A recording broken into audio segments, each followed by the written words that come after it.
We did have an incredible amount of technology companies that were interested in tying with the movie. But in the end of the day, we had to select partners that made sense. And usually the criteria for that is someone that's going to come up with something that is interesting, that is organically tied to the themes of the movie. In one case, in the case of McDonald's and Coke Zero, imagination, seeing something you've never seen before, were kind of the key themes. That was important because it was pushing a key theme of our campaign. If we were to say have tied in with 5-10 technology companies, that would have been the takeaway.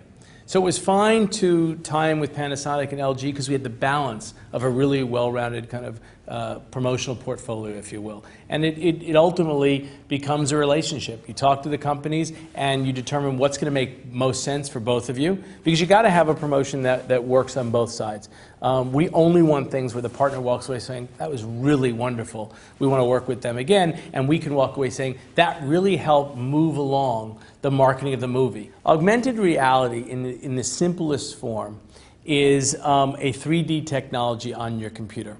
And it actually, although there's a complexity, certainly I don't even begin to understand how they make the technology, but you can hold up a 2D image on a piece of paper, on a card, on the side of a can, as it was in the case of Coke, and if you hold it in front of your webcam, then a 3D image appears on that webcam. And you can control that 3D image. So you can fly a helicopter, you can make the helicopter shoot, you can run different machines, you can actually be a Navi and run the Navi and make them walk, run, leap, all kinds of things. So that technology, which was relatively new, is actually pretty simple technology because almost everybody has a webcam on their laptop, and it is simply putting it in front of the webcam and then it instantly appears. So we were very fortunate to have 3 partners in McDonald's, Coke, and Mattel that all wanted to use the augmented reality. Mattel created literally something called an iTag, which was a plastic card that you would hold up in front of the webcam, and the 3D image would appear. What was cool about the Mattel things is you could actually work the machines that appeared on the screen. So if you had a card and you put your thumb on, there was an arrow that went up, down, right, left. If you put your thumb on one of those arrows, you could then turn this vehicle different ways. So you could drive the vehicle in a 3D environment when you're outside of your computer and you're driving inside your computer. That's really cool. And again, it goes back to that idea of having a full range of activities. In the simplest form with the Coke promotion, you could get a very cool black can that had AVTR on it. And you could drink that Coke, Coke Zero, and you could end your experience right there. You just had a cool can. For someone who wants to get involved a little more, you could then take that can to your computer and you could actually call up different vehicles and things that you could fly.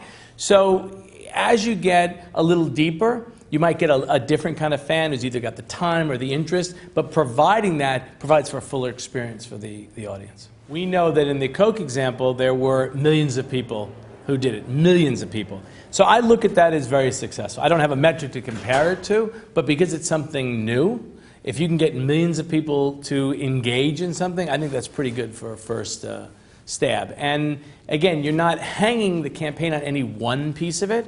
What you're trying to do is have enough different things that people can stay involved and get further and further interested in some cool aspect of the campaign. There's always a concern, and concerns are wrong. There's always a risk when you're doing something original.